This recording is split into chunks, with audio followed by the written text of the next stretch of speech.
Hello guys, আজকে আমরা দেখাবো আলুর সমুচা। আসলে বাসায় যেগুলো তরকারি আলু থাকে, অনেক সময় তরকারি খাওয়ার পরে যে আলুগুলো থাকে সেগুলো নষ্ট না করে আমরা আজকে সেগুলো ভর্তা বানিয়ে আমরা আলুর সমুচা বানাবো। তো আমাদের সাথে থাকুন, দেখতে থাকুন। গাইস, আমাদের দুটোটা সমান হয় না, এই জন্য একটু সমান করে নি। রুটি বলতে সমস্যা, তাই কি অবস্থা রুটির চেহারা দেখো। এটা এখন হচ্ছে এর মধ্যে আলু ভর্তা দেওয়া হবে।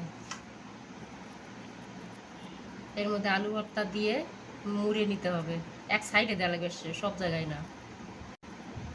পাগলি, সব জায়গায় দিতে হবে, যে রুল করা লাগবে।